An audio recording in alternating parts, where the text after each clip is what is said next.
for everyone. Are you ready for the question? All right, here's the question. Have you ever wondered, why am I nervous at times? Have you ever wondered, why do I have anxiety sometimes? And sometimes it's like when it's something major you have to do, when you're speaking in front of someone, when you have to stand before people, when you have to approach someone, or you have to do something. And it's different for everybody. And so, have you ever wondered, why do I get nervous? Well, I want to tell you today, here are 4 pitfalls that destroys your confidence and why. Are we ready? Number 1, fear of failure. Fear of failure. Now, here's the thing. The fear of failure and avoidance. It is definitely a confidence destroyer. And so when you're avoiding challenges, you're avoiding risk, when you're avoiding new experiences, it's causing you to weaken in your confidence. And so you'll go and say, okay, I don't want to do it. I'm going to fail. Or, okay, I'm trying to avoid this thing, right? And I would say, here's one of the reasons why it destroys your confidence. Because confidence is built through repetitions, all right? And confidence is also built through competence, all right? And so when you're avoiding challenges, when you never give yourself the opportunity to handle a difficult situation, you'll find yourself always shrinking back and never moving forward in confidence. And remember, confidence is what you need for success. I don't care what it is, successful business, successful marriage, successful presentation, whatever it may be, you're going to need confidence. Number 2, people pleasing and weak boundaries. This is huge. All right. So deriving your self worth from the approval of others is horrible. And I know this is good for business and relational wise, but sometimes even in ministry. Like if you are so bound by pleasing people, you will never please God, the one who mandated you. So people that are constantly saying yes when you really need more, when you really mean no, you avoid conflicts due to disappointments. And so here's why this destroys your confidence. It destroys your confidence because it's a signal to your brain that that's like um,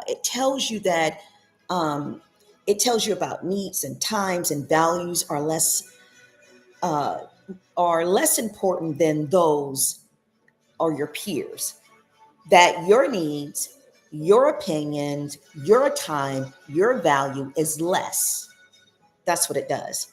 And so it erodes at your self respect. It does. And it'll even bring you to a place of resentment. And so that's number 2. Number 3 is neglecting physical health and self care. This is so huge in the era that we're in now, guys. It really is. Neglecting your self care. Okay, so all of us think about it. And I know guys may say they don't think about it, but I don't believe that. Guys think about it too, how they look, right? Self care. Do I smell good? Making sure I'm healthy or I look great, right? Because when you look good, you feel good. And so neglecting your physical health, neglecting your self care is a sure antidote for you destroying confidence. And so, how you feel physically is directly linked to how you feel mentally, your energy. It also determines brain fog. Poor health makes every challenge seems harder. That's good. All right. And number 4, surrounding yourself with toxic or unsupportive people. Huge, big no. Okay. And so spending significant time with people who are critical, people who are negative, people who are judgmental, people who are dismissive, even people that are that unhealthy competitiveness, that's chipping away at your confidence. And so it destroys it. Why? Because the confidence is very fragile.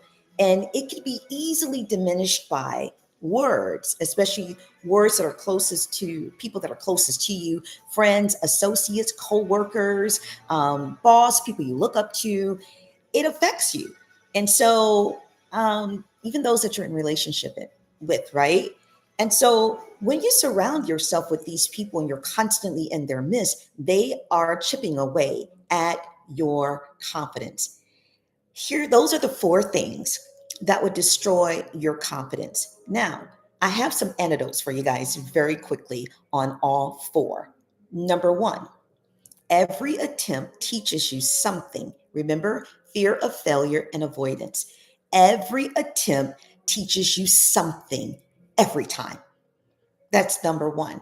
Number two, people pleasing and weak boundaries. Here's the antidote for that. Understand that you cannot be responsible for other people's emotions. So be free from that. Like right now, you're not in control of their emotions. You can only be in control of your emotions. Number three, the antidote for neglecting physical health and self care is this. First of all, you have to view your self care as non negotiable.